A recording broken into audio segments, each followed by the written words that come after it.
So, when was the last time when you paused, zoomed out, and saw the whole picture instead of being fixated on the details? When was the last time when you asked yourself, why are you doing certain things instead of how you are doing them? A few years ago, if you would have asked me these questions, I would have said, not in a while. Not at least since the time I was handed a smartphone and a detailed guideline about how the world works and what's my role in it. And when I finally did zoom out, I suddenly had so many questions. Now, I did not find the answers to all of those questions. What I found instead was that simply asking those questions made all the difference. That the simple act of reflecting on the bigger picture by zooming out often changes our perspectives. Because I am, and I have been, part of two different worlds for many years: the tech world and the world of writers. And at both these places, I have seen a common problem. In the tech world, I often come across designers and engineers and product managers of different applications and softwares who spend so much time debating over the minute details of a new feature that they forget to ask the big question: do they need that unnecessary button before they spend all that energy choosing the best color and the best font that results in maximum user engagement? Like, is that feature really necessary and valuable for their application and their users? Or are they simply trying to copy what their competitors are trying to do? And the writers and authors do the same. A lot of them end up spending so much time on a certain character, its arc, its backstory, its quirks, that they forget to ask the big question: is that character even needed? Does he even belong in the story? And this is often because they came up with this character 6 months or a year ago while plotting the novel, and they thought that he was important. But since then, a lot happened. Perhaps they added more characters, they added more twists, they added more subplots to their story. So now the story that they're writing is more complex than they had initially thought it would be. Maybe the story that they're now writing isn't even the same story they had in mind when they first started writing it. It has now morphed into this completely different story, but they have not let go of the old character in it. And that is because they are too zoomed in. And we make the same mistakes while writing our own stories. Because just like the writers and the engineers, we are often too close to our notepad, too close to how we are doing things instead of why we are doing them. And we ignore the fact that we have become this new character, but we still hold on to our old values and our old habits. Things that actually don't serve us anymore, things that are even detrimental to our growth.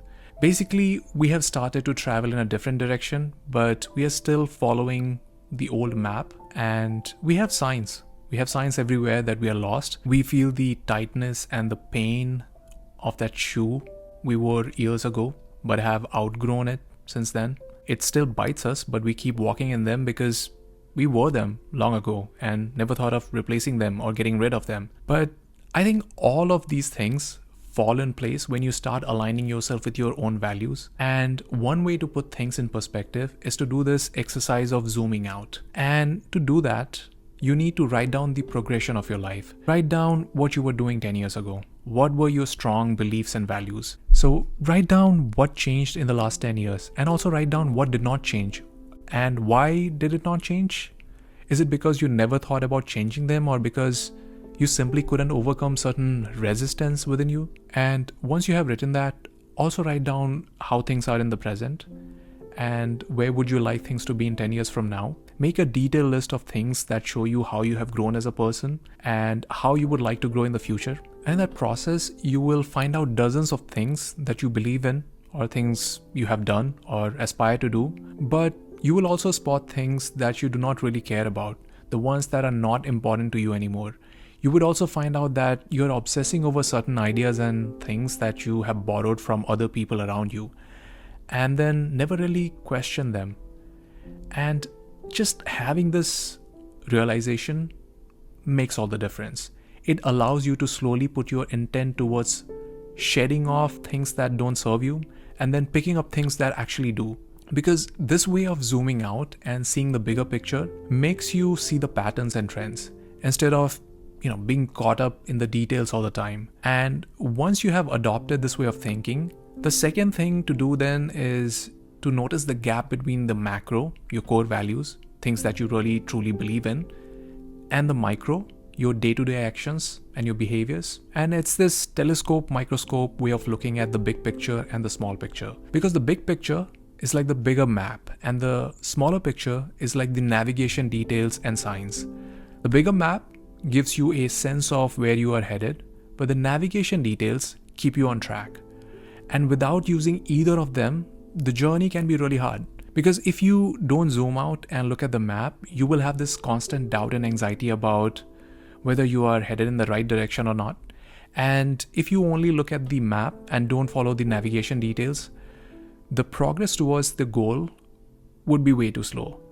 But just having this awareness and following these methods isn't always enough. Because once in a while, irrespective of whether you're too zoomed in or too zoomed out, or whether you are in the state of, focused equilibrium, you realize that the whole lens through which you are looking at things is pointless, is meaningless.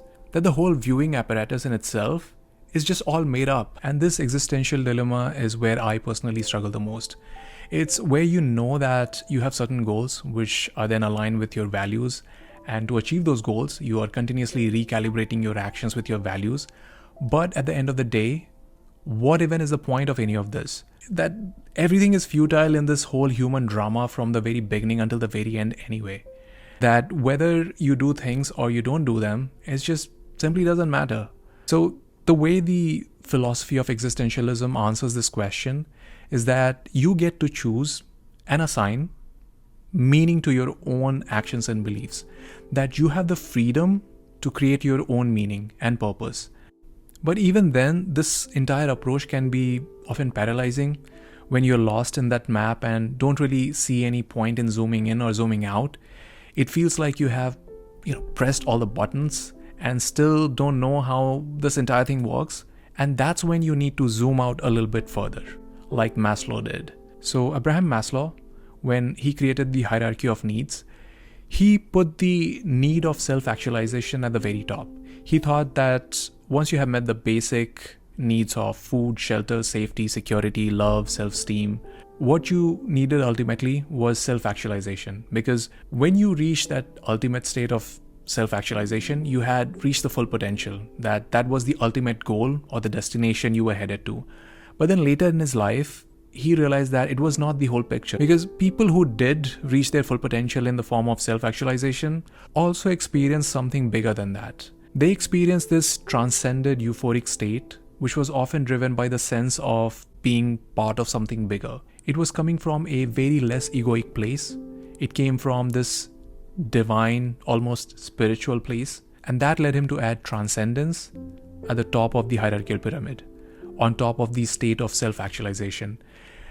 The idea is that when the whole journey and the map seems meaningless or pointless, the chances are that we are forgetting something.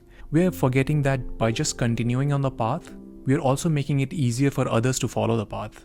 That this ego-driven approach of thinking about our own map and our own journey and our own path deprives others from getting a clear vision. It is all in our self-interest and not in the service of others. And that should be the reason to go on, even when you feel like you don't see any meaning in any of this. And that's the most rewarding and euphoric state one can experience. So the point of saying all of this is that when you think you have zoomed out enough, zoom out a little bit more, like Maslow did.